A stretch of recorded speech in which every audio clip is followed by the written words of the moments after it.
Today's special, we're serving Fridays, and our customers tell us they're awesome. I'm Carl Azus for CNN 10. We're getting started in the U.S. Capitol, where Senate Republicans have been working to get President Donald Trump's Supreme Court nominee, Judge Neil Gorsuch, confirmed to the High Court. A few Democrats have said they'd vote for Judge Gorsuch as well, but most of them have been working to block the nomination. And in the back and forth between the political parties, both a filibuster and the nuclear option came into play yesterday. We define these terms on Wednesday's show. You can find that in our archives at CNN10.com. What's interesting about the filibuster and the nuclear option is that neither of them is actually mentioned in the U.S. Constitution.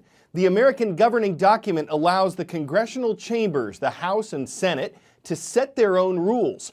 The filibuster is a tradition, a sort of rule that allows a minority party to block a nominee or piece of legislation.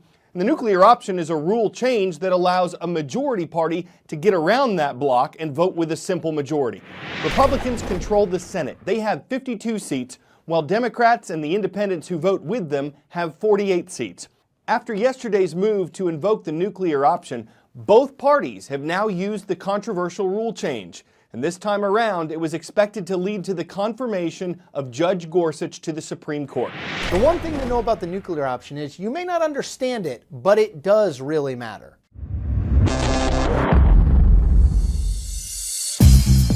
The nuclear option is sort of a commonplace term for a way in which the filibuster rules of the Senate are end run.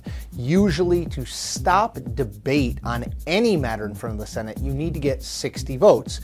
But if you use the nuclear option, you take that 60 vote margin and take it down to a majority 51 vote threshold. In 2013, Harry Reid, after months and months of threatening to deploy the nuclear option, actually did it. It's time to get the Senate working again, not for the good of the current Democratic majority or some future Republican majority, but for the good of the United States of America.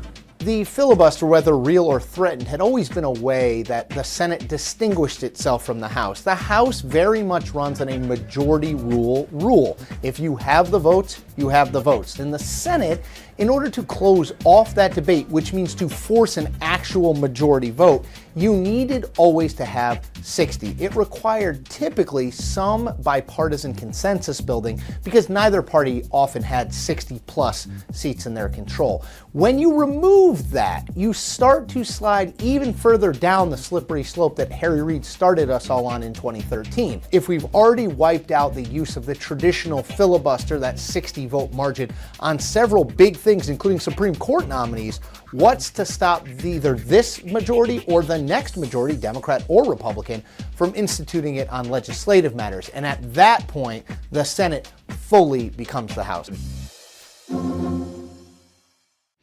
10-second trivia. What nation sees more tornadoes than any other country on Earth? Is it China, Russia, Saudi Arabia, or the United States? The U.S. is far and away the world leader in tornadoes. They've been recorded at some point in every state. But it's not just tornadoes. Hurricanes, floods, droughts, blizzards, wildfires, they all combine to bring America some of the most extreme weather in the world. But given the fact that it's spring and given the fact that most tornadoes spin up between April and June, this is what's considered tornado season. And the National Weather Service says as many as 9 twisters might have struck the Midwest and Southeast this week. A system of storms thundered across the region, bringing hail, high winds, and soaking rains. In southwestern Georgia, a tornado up to 1.5 miles wide was seen. Hundreds of flights were canceled in Atlanta. Quarter-sized hail was reported in Alabama and Kentucky, and flooding was seen throughout Columbia, South Carolina. As the storms barreled through, several states were given tornado watches or warnings. Is that the same thing?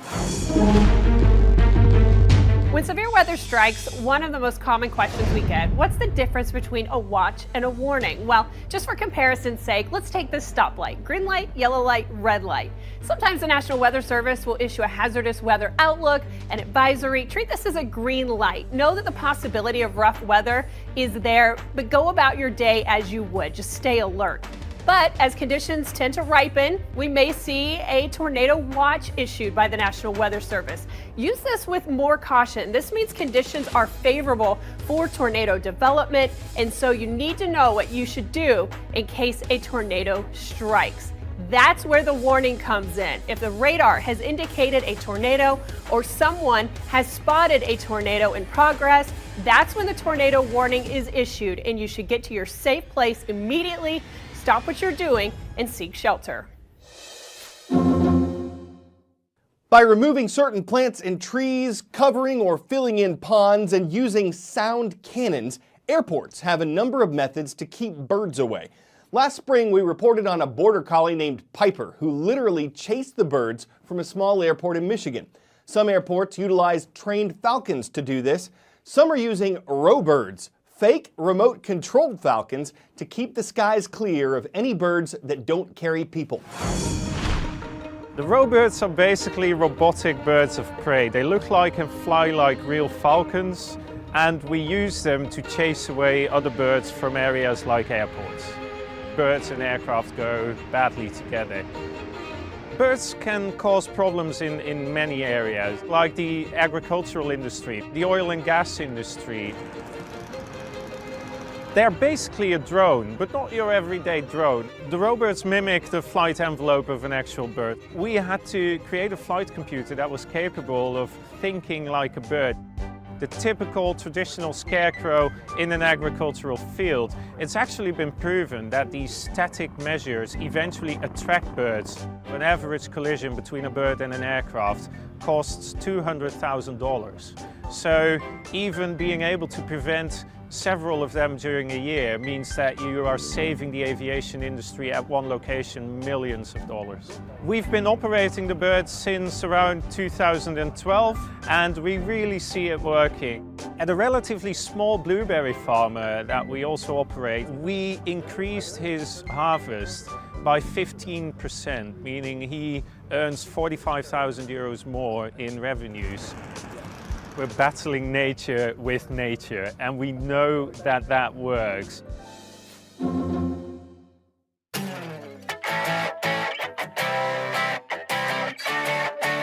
This is like Jetpack meets Iron Man. It's the awesome-looking invention of a British entrepreneur. It involves 6 tiny jet engines, some body armor, some serious physical fitness, and while it looks fun in some clips, there is a learning curve.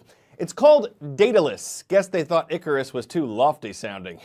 The company, Gravity, hopes to build 25 suits by the end of the year. They say it could travel hundreds of miles per hour if someone wants to try that. The estimated cost, $250,000 per suit. Now, saving up and shaping up to suit up and take that suit up could be a rigorous process that wouldn't suit everyone who'd be sore if they soared but then fell prey to gravity in the gravity suit. Don't fly too close to the sun, son, because no matter your drive, to survive and walk away alive from a high dive, you'd have to be made of Iron Man. That closes out the week for CNN 10. I'm Carl Azus.